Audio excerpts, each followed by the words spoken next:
अभी 12 भावनाओं का चिंतन हो रहा था। जो मोरी में डांट लगावे तब जल रुक जाता। तो मोरी में कौन सी डांट लगे जिससे कर्मों का आना बंद हो जाए? वहाँ पे लकड़ी की डांट, पत्थर की डांट, सीमेंट की डांट काम नहीं करती। कौन सी करती है? जब सम्यक दर्शन हो जाएगा तो मिथ्यात आश्रय को आना बंद हो जाएगा।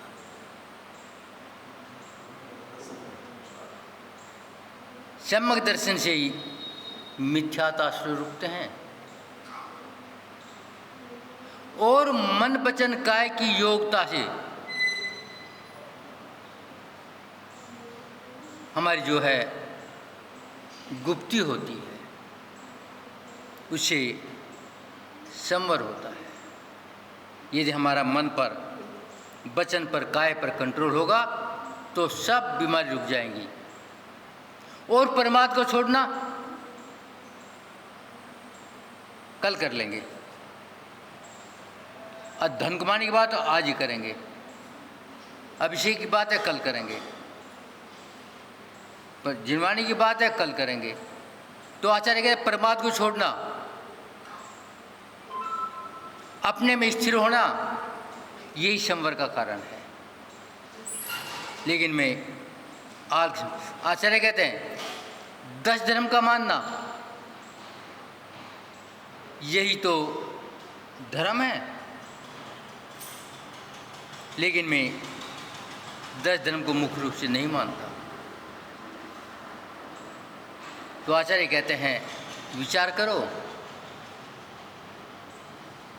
अपने ऊपर विचार करो, अपने सम्यक का चिंतन करो, जब भी तुम्हारा कुछ कल्याण होगा। आचार्य कहते हैं जब आप परिचय सहन करोगे, धर्म करने की जरूरत नहीं, अपना धर्म हो जाएगा। लेकिन हम सोचते हैं धर्म कर लें, निर्जरा कर लें, नहीं होगी। आचार्य जितनी वितराग हो जाएगा, मद का त्याग हो जाएगा, 12 व्रतों का पालन हो जाएगा, या 12 व्रत चारित्र में आ जाएंगे तो कर्मों का क्षय होना शुरू हो जाएगा। लेकिन आज तक मैंने विचार किया, क्योंकि शरीर से राग है और राग के कारण तप की बात, धर्म की बात गले नहीं उतरती। तो विचार करो कैसे कल्याण होगा। आचार्य कहते हैं सुख तो चाहते हैं मगर सुख का मार्ग छोड़ देते हैं, तो सुख कैसे मिले? संभव नहीं है। आचार्य कहते हैं निगोद से निकलना ही दुर्लभ है कि हम निगोद में कब से हैं? अनादि से हैं। और बहुत से जीव ऐसे हैं जो कभी निकलेंगे भी नहीं। तुम्हारा पुरुषार्थ इतना तो हुआ कि निगोद से निकल गए, मगर और आगे प्रमोशन भी किया है। निगोद से स्थान पर्याय में अनवश्यक दुर्लभ है। वो स्थान पर्याय से तरस पर्याय में आना मुश्किल है। फिर 2 इंद्री, 3 इंद्री, 4 इंद्री, 5 इंद्री बनना मुश्किल है। और 5 इंद्री में सबसे श्रेष्ठ मानव पर्याय, वो मानव पर्याय के बाद भी क्षेत्र, कुल, शरीर, धर्म, इन सब का पाना बहुत मुश्किल है। और सब पाने के बाद भी क्या किया? आचार्य कहते हैं बिना बीज की खेती नहीं होगी। बिना बीज बोई खेती नहीं होगी। और बीज सुख का व्यवहार नहीं, असुख चाहते हैं। जबकि प्रकृति ने सब कुछ दे दिया, बीज भी दिया है, बीज बोने की कला भी दी है, मगर बीज बोया नहीं खाने के लिए प्रमाद के कारण। आचार्य कहते हैं क्या बीज है? बीज है रतनत्रय। अभी रतनत्रय की शक्ति नहीं है, कम से कम श्रावक तो बनो। एक बार की घटना, एक सम्राट के यहाँ एक अकेला पुत्र था। वो सम्राट पुत्र के लिए बड़ा चिंतित था। अब ये अस्वस्थ नहीं होना चाहिए, लंबी आयु होनी चाहिए, ऐसी औषधि इस बालक को मिल जाए। तो उसने घोषणा की और वैद्यों को बुलाया औषधि के लिए। 3 वैद्य आ गए। पहले वैद्य ने कहा मेरे पे बड़ी उत्तम औषधि है, यदि रोग होगा ठीक हो जाएगा, और रोग नहीं हुआ तो ये साइड इफेक्ट नहीं करेगी। दूसरे वैद्य ने कहा मेरे पे औषधि इससे बढ़िया है कि रोग होगा तो ठीक हो जाएगा, ना साइड इफेक्ट करेगी और कुछ ना कुछ वृद्धि करेगी। तीसरा वैद्य कहता है मेरी औषधि सबसे उत्तम है, रोग को ठीक करेगी और रोग निहात तेज बढ़ाएगी, आयु बढ़ाएगी, स्वास्थ्य बढ़ाएगी। अब यही औषधि ठीक है, क्योंकि इसका कोई डिफेक्ट नहीं है, कोई विकार नहीं है। तो आचार्य भी कहते हैं धर्म तो वही औषधि है, और रतनत्रय लोगे तो भी धर्म होगा और नहीं लोगे तो भी जा। कम से कम अहिंसा धर्म का तो पालन करो, कम से कम श्रावक धर्म का तो पालन करो। लगन में औषधि लेना नहीं चाहता और ठीक होना चाहता हूँ, आचार्य कहते औषधि तो लेनी पड़ेगी। एक बार की घटना, सेठ जी धर्म कर्म काज से भागते थे, और शैतानी प्रेरणा करती थी चलो धर्म में। और सेठ जी कहते फिर करेंगे, फिर करेंगे, फिर करेंगे। एक बार सेठ जी बीमार हो गए। शेर ने समझा अब अवसर आ गया ये समझाने का। शेर जी ने कहा दवा दो फिर देंगे। अरे बीमार तो अब हैं, दवा चाहिए तो मानव प्रयास तो अब है, धर्म भी तो चाहिए। जब हम दवा बीमारी के टाइम चाहिए तो मानव क्रिया में धर्म भी चाहिए अगली गति सुधारने के लिए।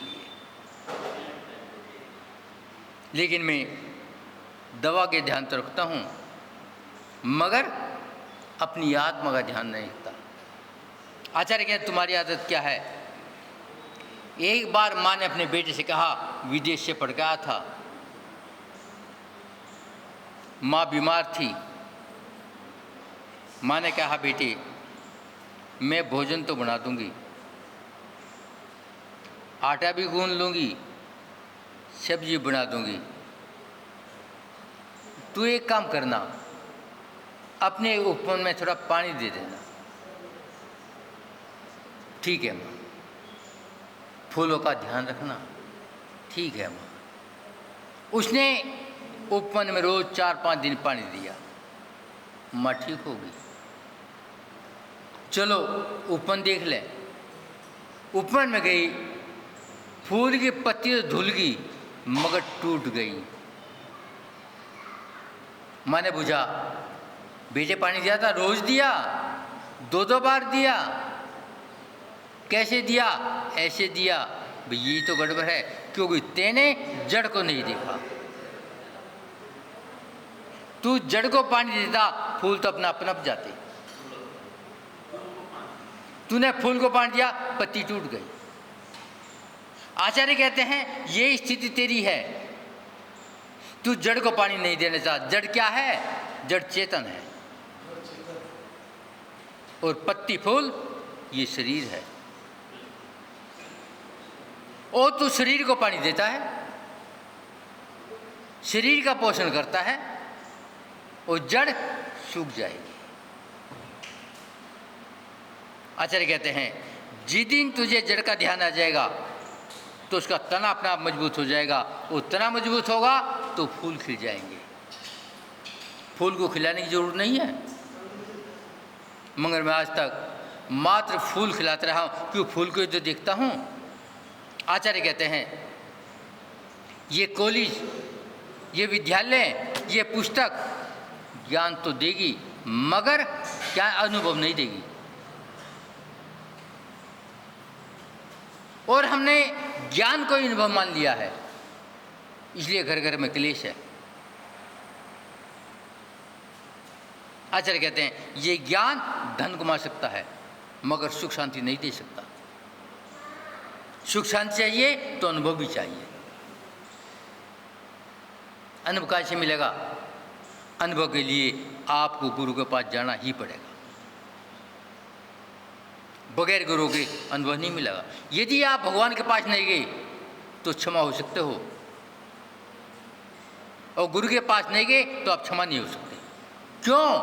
यदि गुरु के पास, भगवान के पास नहीं गए, गुरु भगवान बता देंगे और भगवान से मिलन करवा देंगे, और गुरु को छोड़ दिया तो भगवान बोलते ही नहीं। क्या हो जाएगा? भटकन हो जाएगी।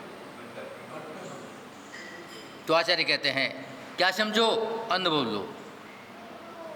अनुभव कहाँ मिलेगा? मात्र गुरु के पास मिलेगा।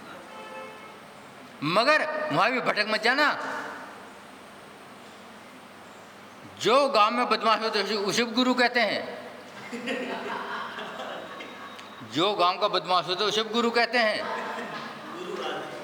गुरु, ये गुरु हैं। तो गुरु खोजने के लिए आचार्य सम्मत भद्र ने कहा है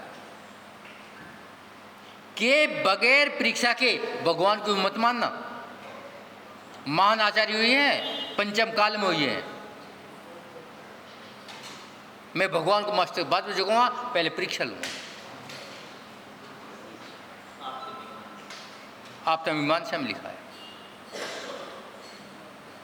और आप तो बड़े होशियार हो, जब सब्जी खरीदते हो, तोरी लौकी लेते हो, यूं उड़ल पड़ के देखते हो, जबकि 10-20 रुपये की है। इस महंगाई में 10 रुपये की कोई कीमत नहीं है। मगर जब गुरु देखते हो माथा टिका देते हो, चाहे वो नगर का गुरु हो। आचार्य कहते हैं गुरु कौन हो सकता है? जो धर्म ध्यान में, आत्म साधन में निस्वार्थ भाव से मिलता हो और अहिंसा का रास्ता बताता हो, आत्म कल्याण का रास्ता बताता हो, वही तो गुरु हो सकता है। और जो आपको व्यसन में फंसा दे, आपकी जेब काट ले, उसे आप गुरु मान लेते हो। आचार्य कहते वो गुरु नहीं हो सकता।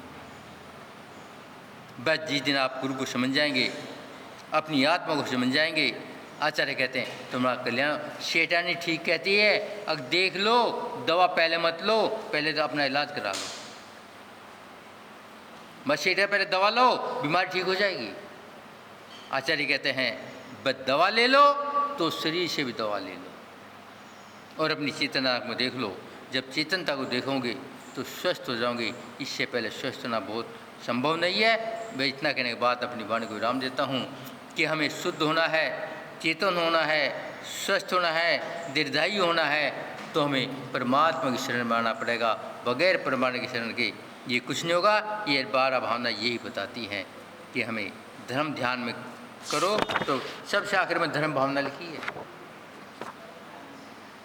कि अंतिम में जाना पड़ेगा धर्म की शरण में। और जब तक धर्म की शरण नहीं लोगे संसार में भटकते रहोगे और संसार से निकलने का कारण मात्र क्या है? धर्म है। ओम शांति।